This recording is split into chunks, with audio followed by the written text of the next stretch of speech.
guys? Welcome to the first Pickup Sports Talk episode of 2023. I know it's been a long hiatus, but we're back and better than ever. I'm Brendan Schiff. And I'm Spencer Stein. And before we address anything with the games, it has been a long month of sports. We're probably going to get to the things that happened most recently. We do have to address Damar Hamlin. We were both watching the game. Player on the Bills collapsed. I assume everyone watching probably knows about it. And it's been a few days, but obviously it shook us up. I couldn't really think or talk about sports in general for a few days after, just because I felt like everything revolves around his health. And it really shows his health was obviously put before the sport, as it should have been. 100%. Yes. But so everything we're going to talk about is obviously our prayers are with him, and we're hoping for the best there. It's looking like the situation's getting better, so we're really thankful for that. But everything we talk about, that's just that really put everything into perspective. Yeah, absolutely. It's probably the biggest thing in sports this year. Our thoughts and prayers go to him and his family. Like Spencer said, we're glad he's doing better, but it was definitely one of those moments where I feel like I'm going to remember where I was when it happened for a very, very long time. Exactly, for sure. But before we get to the NFL and kind of continue with that, I want to start with college football. Yep. Because this might have been the best playoff ever. I personally was at the Michigan game, and it was an incredible game.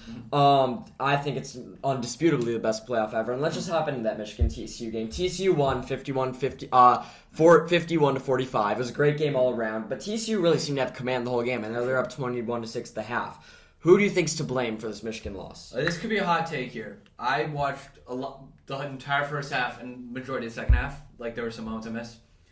At least in regards to the first half, I think whoever's calling the plays, I'll assume Harbaugh, sold Michigan a ton. What I mean by that is that failed Philly special, awful. They chose, obviously that red zone, what they did in the red zone, by that failed handoff, I'm blaming Harbaugh for that. They brought in, the fumble? The fourth string running back came into the game when they had John Edwards. Fault. That could go multiple different ways. Realistically, Michigan would have been in that game without those two bad decisions. That's why I look at it. I'll tell you this, by no means at the refs, because a lot of people are saying the refs, they made some questionable calls, especially on touchdown. But Michigan, you can't blame the refs for allowing 51 points. The number one person I blame is really close between Harbaugh and JJ.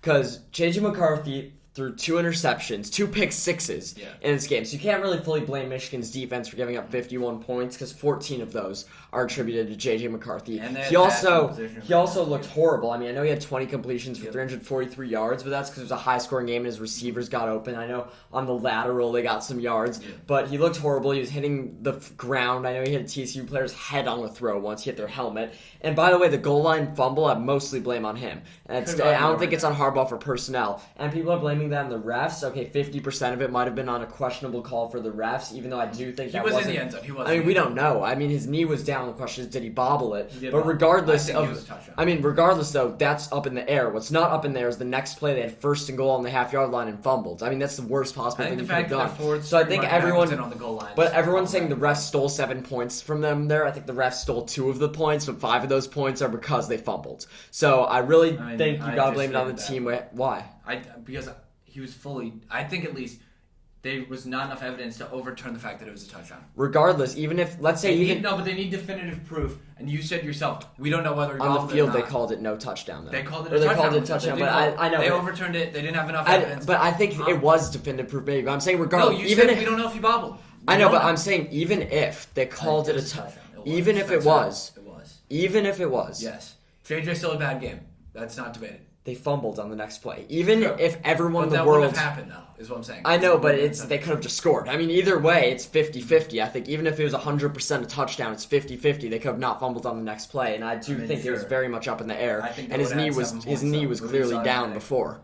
It's a matter of if he bobbled it. So I think it's very much a questionable call. I'm saying I don't think they had enough proof to overturn, considering you just said... I agree they didn't have to... I agree, I wouldn't have called it. I would have said it because it was questionable, and I would have stuck with the call in the field. But regardless of what the refs did there, JJ fumbled there. He threw 2 more pick sixes. And as I said right off the start of my little statement, it's half Harbaugh, too, because that Philly special was horrible. In the first half, they were sluggish. He just kept running it up the middle, even though they got stuffed every run up the middle except for the first play of the game.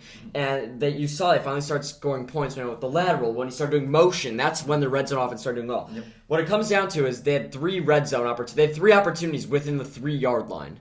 and they came away with 3 total points. They had the Philly special, they had the fumble, and one of the possessions was a field goal. That's what it comes down to. Then I rank the defense next. They did give up 37 points. They hadn't really, plus the 14 off the pick sixes. And they hadn't done that all year, especially to a team like TCU, which we don't expect that much offense out of. So I blame those 3 people all before the refs. So that's my main statement, is that's not the refs' fault. But Harbaugh, even after that, Michigan fans are begging him to stay. I mean, I don't think the bowl record's not great. I'm the first one to tell you that. With that being said, the past 2 years have been something special for Michigan football. I think we can agree on that. Not a winning program, but I agree he has to stay. I think based on the fact that they've been this good the past 2 years, like both years, they've hit real highs over the past decade, like if you look in the grand scheme of things.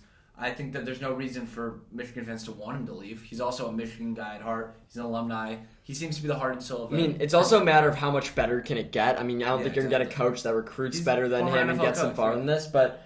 and I don't think he's going to leave this year. I think next year maybe, but it's still up in the air. My real thing is that I don't think Michigan is in a position where they can win national title. I know it's a crazy statement given that I predicted them for sure to make it to the national title. Something about the program doesn't get there, so I'm not sure about that. But let's talk about TCU.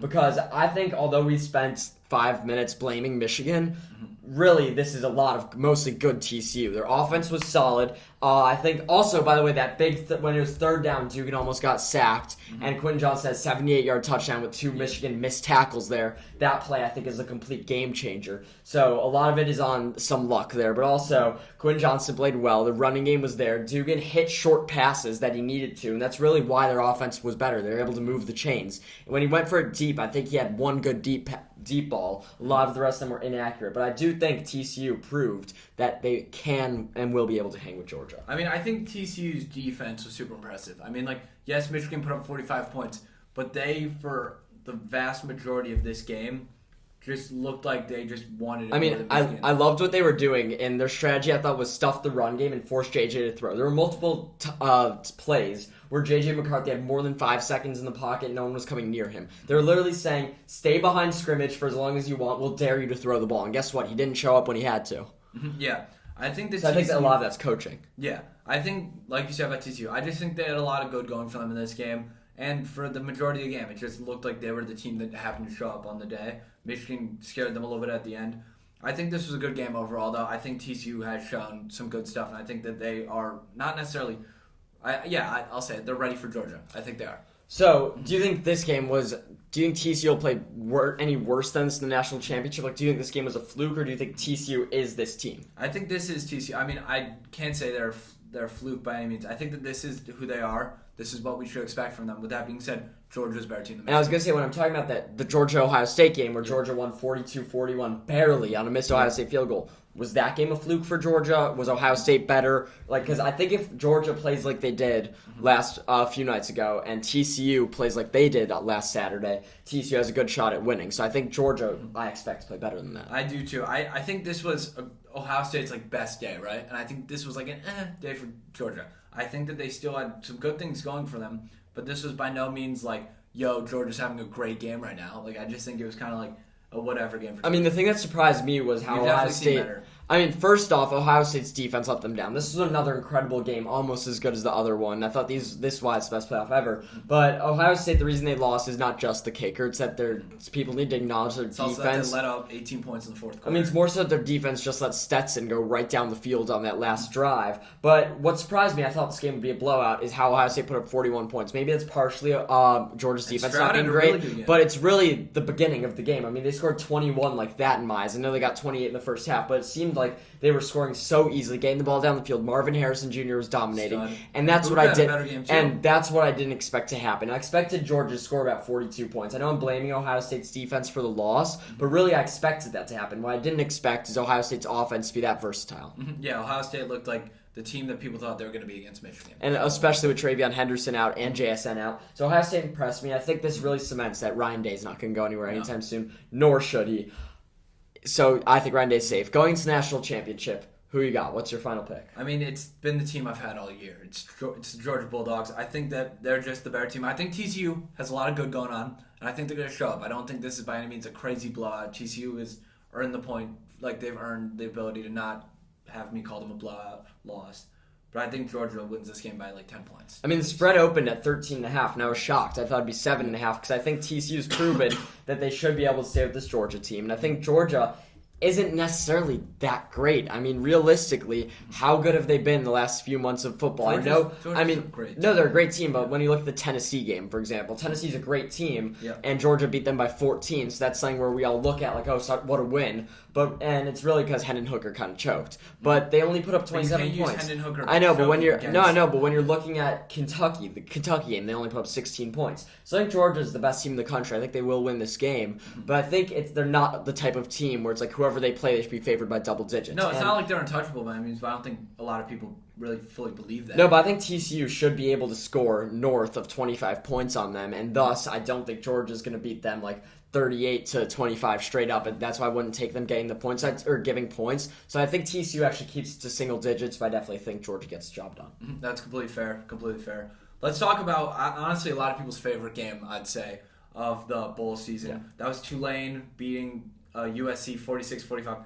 First things first, I just want your reaction to this game, just overall. I mean, I thought first off, it's what makes these games hard to watch when all that matters is the playoff, and expansion is just going to make it even worse. The other bowl games aren't going to matter, and I think the bowl games. I was hearing them say this on college game day that they got a lot of the meaning taken away when they let these 6-6 and 7-5 teams make bowl games. I really think the main thing that did was the playoff. But I did pay close attention to this game, even though it didn't matter that much.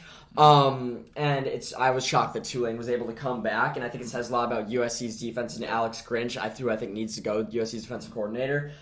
Caleb looked good, which I expected to happen. He had a great game. He had an amazing game. And it's kind of crazy. Michael Pratt, he had 4 completions until their final drive, or maybe 3. Total. The whole game was Tajay Spears to claim for the draft. So it was a really great game. There's nothing more I could say about it. Tulane really impressed me. I thought they'd keep it close. I didn't think they'd be able to win, especially in that gritty of a game late. Great catch by the tight end there. So it was just a good game, but really, as I said before, it doesn't matter, and that really makes me sad. Yeah, I was going to say, I really was impressed with Tulane in this game here. I mean, they went out there, put in the work, had a great game, and that just everything kind of seemed to work for them, which I'm super happy about. Caleb, great game. I like what you said about USC's defense. I mean, they really let their team down, and I think that they need to be held accountable. The play callers need to be held accountable. But also, I think part of it comes from the fact that USC historically has not recruited defensively well. They have some legends. Troy Polamalu is great. But we knew all year their defense was their flaw. The issue was Caleb was playing so well. And I think that it just kind of all got let down here. I very much disagree about USC having a history of not being able to recruit because the question I was about to ask you. Mm-hmm. Lincoln Riley's never been able to recruit. Lincoln Riley's years coaching, 5 years coaching, defense. Defense. He at all his years at Oklahoma, 5 years I think it was, never had a good defense. That was always their struggle. They were playing those shootout games like USC did all season. Mm-hmm. My question to you is going to be, regardless of who the defensive coordinator is, even though I think a lot of USC fans are blaming it on Grinch, I don't think Lincoln Riley's capable of recruiting and building a great defense, and I think you could give him years and maybe he could focus on that. I don't think he's capable of it, do you? I mean, I think that Lincoln Riley as a coach, first things first, you gotta acknowledge it. He's bred 3 Heismans, or at least he's coached 3 Heismans. He's recruited 3 Heismans. Coached. I mean, call it what it is. He's coached 3 Heismans, he's recruited 3 Heismans, whatever you want to say. With that being said, that obviously attracts a lot of offensive players. I think they could legitimately shift their culture. I do. I think it would take time. It would take probably a lot of NIL money, just being honest. But I think that there's a chance it happens. With that being said, I mean, it's not to his fault that he's not recruited great defensive players. I mean, it just happens to be situational, I think. And by the way, the NIL, I think, is going so south. We're not going to jump into it now. Maybe we'll have a special in the next few months about it. 100%. But it's just absolutely wild how now schools are just straight up playing players to go there. But I do think that that's the reason why Lincoln Riley shouldn't get an NFL job anytime soon, because he's proven he can. He's a great coach, but college coach. He's a great college coach, great offensive coach. There's nothing more to it. Let's talk about the Sugar Bowl, because Kansas State jumped out to an early, I think 10-0 lead it was, and then Alabama torched them. Bryce Young maybe had one of the best games of his career. Yeah. This game, I think, mattered for draft stock purposes. Absolutely. Same reason the playoff mattered, where C.J. Stroud finally looked good. And this is really good for our Bears. I'll jump into a minute, but do you have anything to say about the Sugar Bowl? First things first, I mean, Kansas State. My apologies there. Kansas State, we kind of knew what we were going to get out of them. Then they happened to beat TCU, and then expectations went high, but I think a lot of people favored my expectations were the same going into the TCU Bama based game. On the fact that they had I think their entire lineup happened to be playing just because they wanted to raise their draft stock, and they bet on themselves and they won.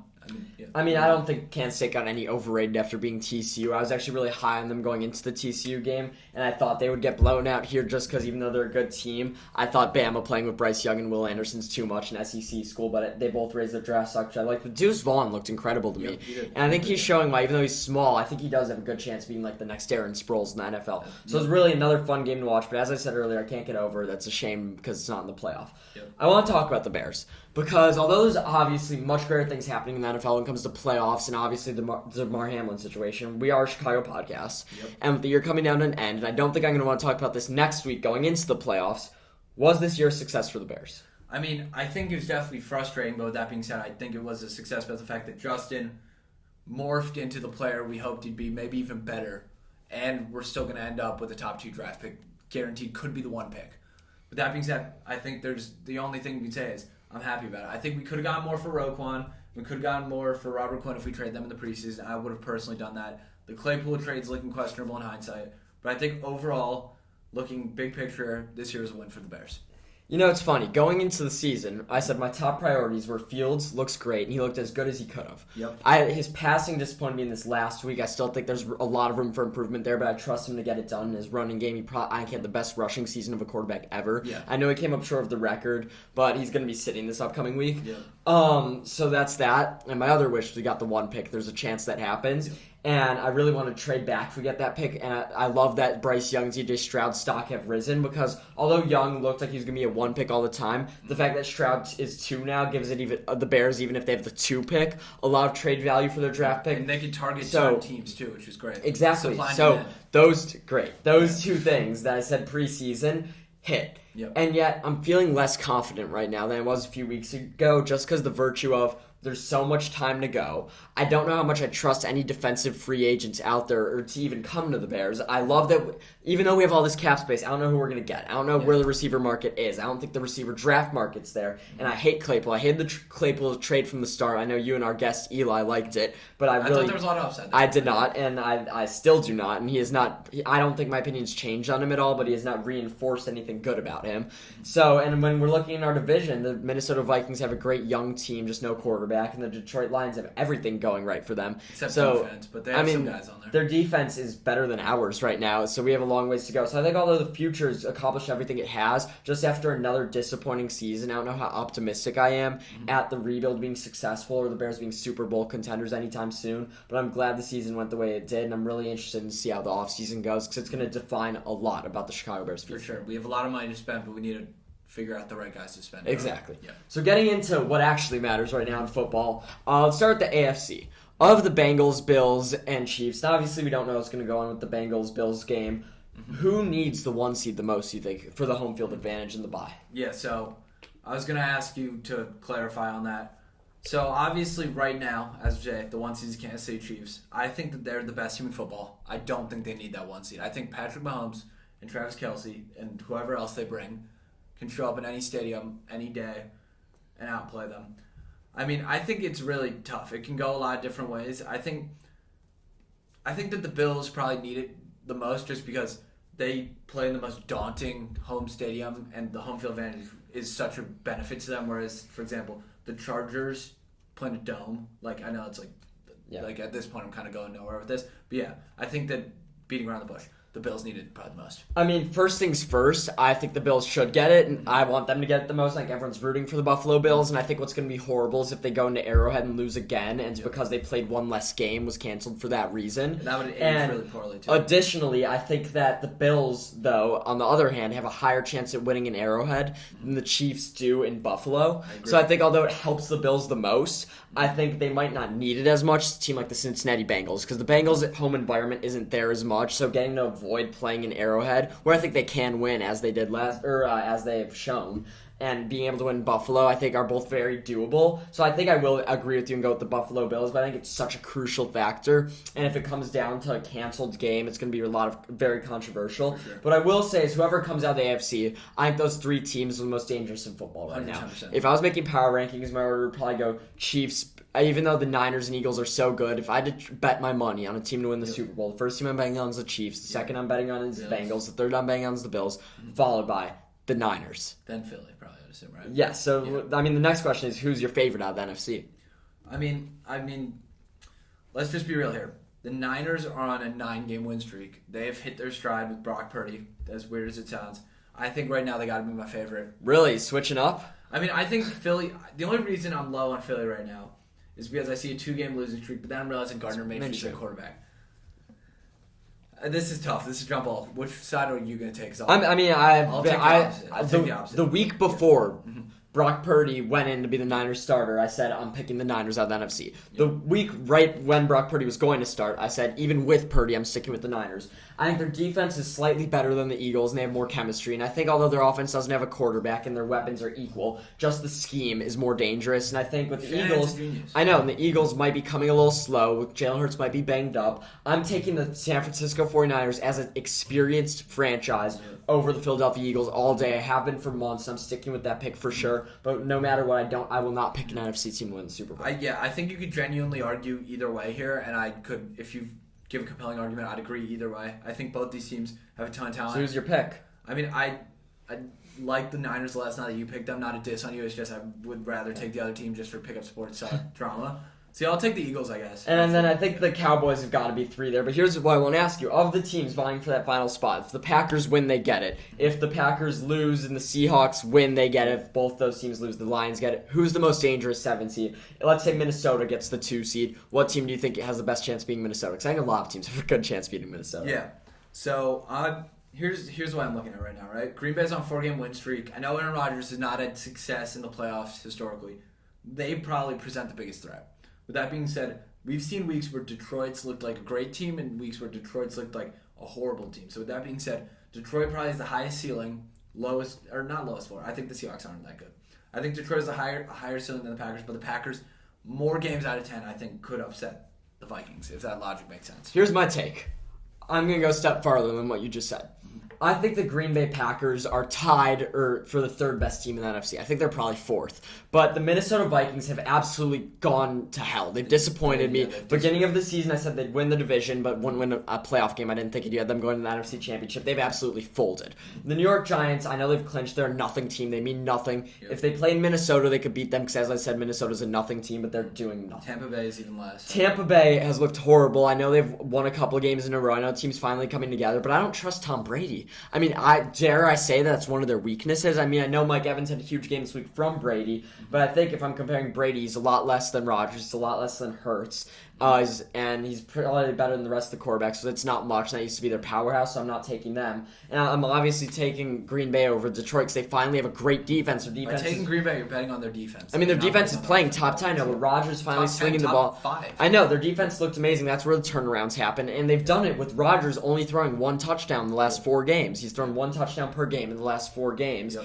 And I think although the receivers have settled in, which is a big deal, it's really behind the run game on offense. 2-headed attack. A.J. Dillon has finally bounced back from that early season slump. Yeah, so I still think I might have to take the Cowboys over them. But realistically, when I'm looking at the Cowboys and the Packers, I think both teams are teams that'll choke in the playoffs. I mean, I know it's kind of weird to say it historically, but I think they both are. And the reason I can put the Packers up there with the Cowboys despite being a worse team all year is because I don't trust Dak. I really don't think Dak is very good by any means. I don't trust anything about his game. Playoff Dak hasn't been great either. I mean, or regular season Dak. When we're looking at their team, they have an absolutely great defense. CeeDee Lamb is a stud, wide receiver 1, and T.Y. Hilton's looked good, along with Gallup, who we know can make plays, even though he hasn't been playing that well. And Pollard's playing insane. Zeke's still getting touchdowns. Everything's going right, and we're looking at why the Cowboys, I don't think, will win a playoff game or won't win 2. Mm-hmm. It's because Dak Prescott. So that's why I'm tempted to put the Packers right up there with them. But when I'm looking at the NFC, as I said, Cowboys and Packers I don't think can win a playoff or can do too much in the playoffs because of the history, and I don't think the Lions, Vikings,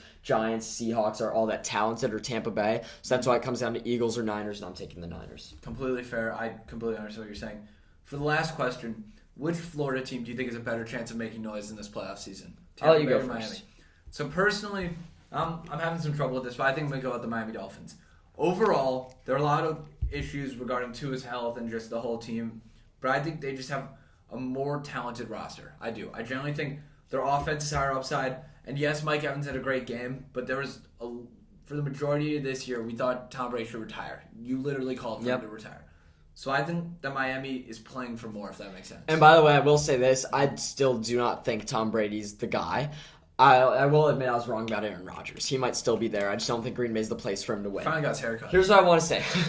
I kind of want to talk about this question as an excuse to talk a little more in depthly about these two teams. I know kind of bringing the Florida conflict just another level. I think you're wrong because the Miami Dolphins might not even make the playoffs, and they're on a 5-game losing streak, and their quarterback is so up in the air, and they need to win this game with, I think, Skylar Thompson or Mike Glennon, given that Bridgewater and Tua are hurt. And when I'm looking at what the Miami Dolphins have done, they've utterly fallen apart. I remember 5 weeks ago, right before largely about their quarterback. I know, but right before we were going into the San Francisco, Los Angeles Chargers and Buffalo Bills 3-game stretch, I was saying I have them as a top 3 team in the AFC temporarily, and the next 3 games would define their season, and they've really showed me what they're made of, and that's not winnable. They've been so hurt, I can't blame it on much, but I really don't think Tua's the guy long term. He had 3 interceptions in a row in that fourth quarter game against Green Bay. They got utterly, they looked horrible against New England. I mean, this is just not a football team that's going to win games, and I'm not saying Tampa will, and especially given that I think they're going to play probably Dallas in the first round, if not Philadelphia, which is even worse. So I don't think either team's making it. It's just that I know Tampa Bay is making the playoffs and Miami's not. But I just want to say Miami's utterly fallen apart, and although I still don't trust Tampa Bay,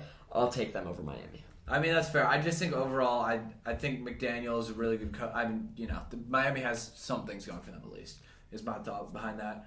You want to give your 30 seconds? Yeah, one more football thing. There's so much talk about in the offseason that I wanted to sneak in here, but I guess we'll wait a couple weeks, maybe a month. For sure. But I did want to say this. Brock Purdy is looking fine. He's kind of starting to regress back to looking like Mr. Irrelevant. Not quite that far, but looking like a rookie QB. Mm-hmm.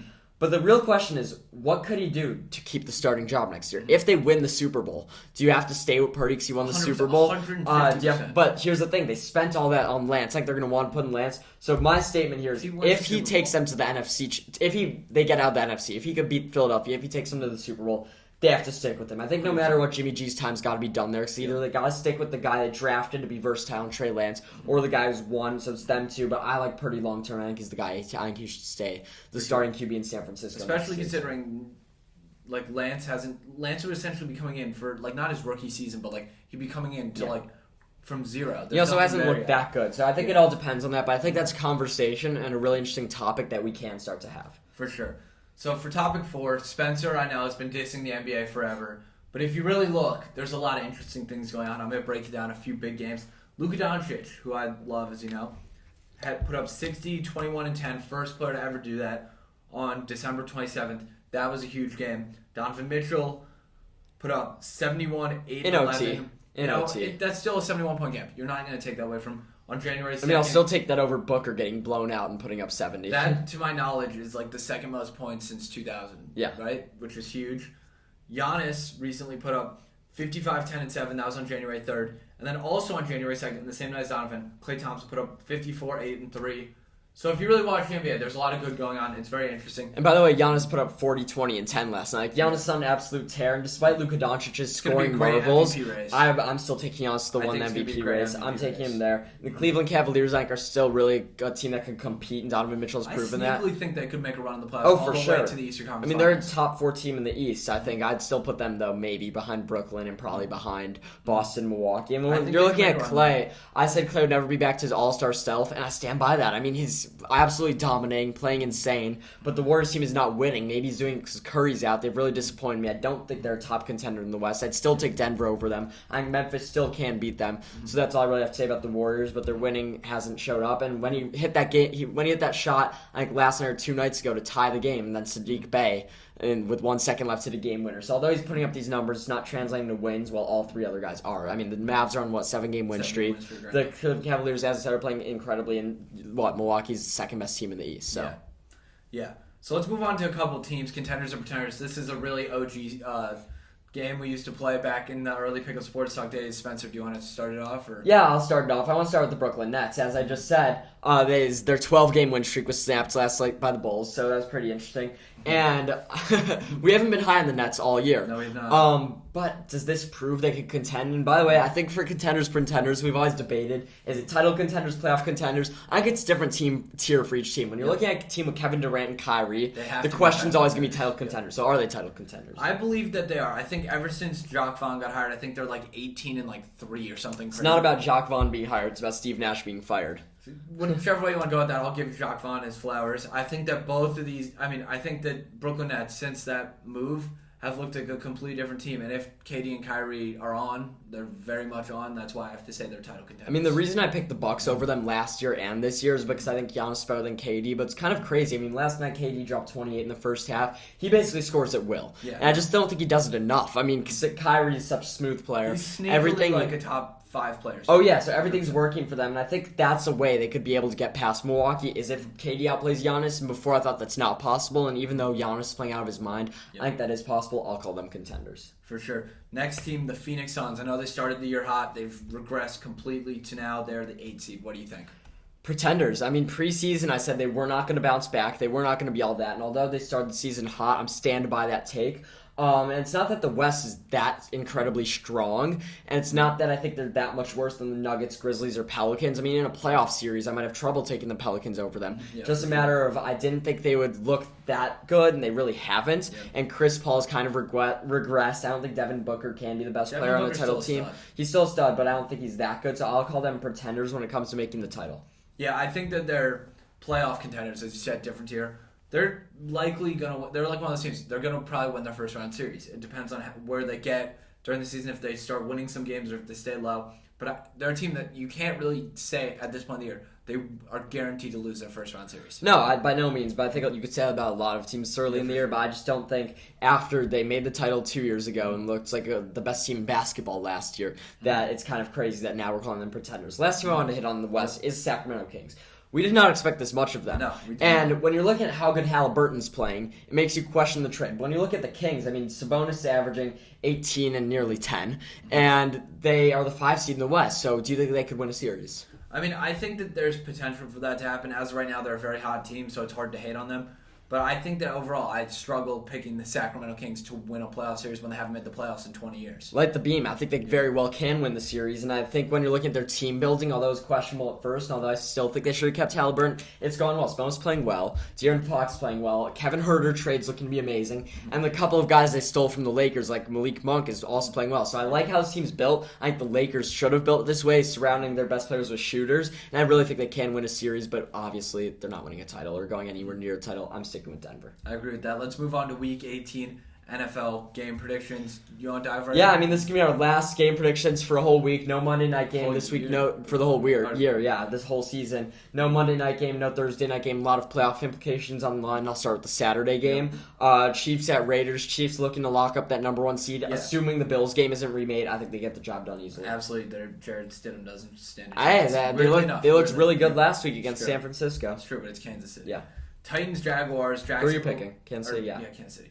Titans, Jaguars. I think Jacksonville covers the 6.5. That's my pick. I mean, this might be the game with the most definite implications of the week. So when we're looking at Green Bay, Detroit, obviously it does, but Detroit might not be playing for anything. Depends on what happens earlier. This game, no matter what, winners in the playoffs, losers out, and this game comes down to Joshua Dobbs being the starting quarterback for the Tennessee Titans. I don't trust him at all. I wouldn't trust Malik Willis either if he's playing, and that Tannehill injury has been a big deal, but realistically, Tannehill's not their guy of the future. My hot take is Tennessee might be the team in most need, the best team for a veteran quarterback to go to, maybe even over the Jets. When you're looking at Derek Carr, it's probably the best quarterback on the market. Tennessee might be the best option, but as you said, I'm taking Jacksonville. What a shock. I think you said they have the best chance going worst to first. That was a good call, if that was what you said. I think so. So now Vikings, Bears. We'll let that one last. Okay. I mean, I think that's no surprise. Buccaneers, Falcons. I personally am going to take the Buccaneers here. I'm shocked that the Falcons are favored by. It's because the Bucs will be sitting players. Their seed is locked up. They're the 4 seed no matter what. Such an irrelevant game. It's kind of funny, though. I heard that Mariota quit on the team ever since they started going with Ritter, but I think Ritter gets the job done here as he did last week. That'd be a big win for Patriots at Bills. The Bills looking to stay in the hunt for that 1 seed. It's going to, obviously, though, everything around this team is the health of Damar Hamlin and if their game gets made up, but I do think they win this game for their teammate. I agree with that. It feels weird even picking that game. Yeah. Cincinnati versus the Ravens. This one has big implications as well. I'm personally going to have to take the Bengals here, I think by 10. No doubt. I don't like the Ravens. I think the Ravens, I don't know who they'll be playing in the playoffs, but I doubt I pick with them. We'll see what happens with Lamar's health, but with him or without him, the offense looked weak, even the run game, and their defense has really been what's carrying them. I don't think they could do that against Joe Burrow. Mm-hmm. Texans against Colts. This is the game I'm most interested in as a Bear fan. The pick comes down to it. Do the Texans get the job done for us? I think the Texans are going to, not accidentally, but like accidentally win this game. I generally do. I think that's the most Texans thing that they can do. Lovie Smith's got the Bears. I'm telling you. Lovie Smith's going to do this for the city of Chicago. Give me Houston there, I'm thinking, hopefully. Jets and Dolphins, another big playoff implications game. Do the Dolphins get into the playoffs without a QB? I so badly want to say that they win this game, but who even knows? It's going to be like Skylar Thompson versus Mike White. Love Mike White. I just think so much could happen in this game. With that being said, I'm going to take the safer pick, and I'm going to say the Dolphins. And by the way, another topic I wanted to hit was, did the Jets fail again with Zach Wilson? It's looking like that pick's worse than the Sam Darnold's pick. Yeah. I think the Jets go and get the upset, shatter Miami's playoff dreams. I think New England might find a way to get in, which is a crazy idea. Irrelevant game, Panthers and Saints. I guess Saints. Yeah, who cares? I hate picking these irrelevant games. Same with Browns, Steelers. I think Deshaun Watson's still playing. I was surprised that they still tried their hardest last week against the Commanders to eliminate them. I think they win another week. Pittsburgh wins this game because Mike Tomlin's going to... I don't see him going under 500. It's literally my entire reason. We'll see. I agree. I'm honestly going to be rooting for Tomlin there. Chargers at Broncos. Chargers kind of a meaningless game, but they're kind of a sleeper team in the playoffs. I know you've loved them all season. I think they win this game. I love them preseason. I want to specify that. They've had some low moments for sure. But yeah, I don't think Denver wins this game. I think Denver's just sorry. I hate to say it. Giants and Eagles. Giants will be resting players. Do you think the Eagles should play Hurts here? I mean, maybe so he can catch his groove before the playoffs. Well, they need to win to get the bye. That's true. I think so. I think you got to play him, but I also fear for injury concerns there. I mean, it's a matter though of if you don't play him now, then you might have to play another game. I think you go with Hurts here, and I think the Eagles get the job done, whether it's Hurts or Minshew. Yep. Cardinals and Niners. Niners should win this game easily to stay in the hunt for the 1 seed, right? 14 points spread. They cover. Yep. I think they cover actually. Rams and Seahawks. I think the Seahawks win this game in a blowout because there's actual meaning. I hope they don't. I want to see the Lions get in the playoffs. I want to see the Lions at least have a chance to beat Green Bay to get in. But I think Seattle wins here. Not to spoil my next pick, but I think Green Bay wins and gets in. Perfect. Cowboys Commanders here. I'm going to take the Cowboys handily. I think Dak Prescott heard what you said about him, and he's going to want to have a big game. I mean, literally, I sound like a broken record. It comes down to the Cowboys have something to play for, and the Commanders don't. I mean, they're starting Sam Howell, so I will take the Cowboys here. And Brandon, who you got on Sunday night? Lions-Packers, this could be a good game. I personally am going to have to take Green Bay here. They've just shown me more consistency. Yeah, Green Bay covers. And lastly, our Bears.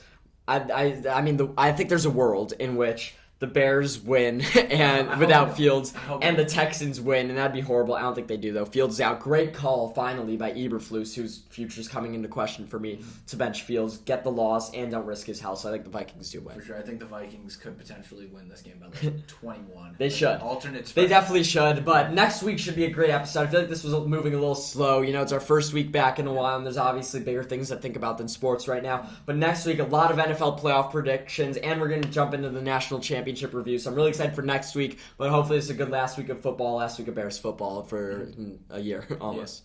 Yeah, thank you so much for watching. Make sure to like and subscribe and share with your friends. Yep, thanks.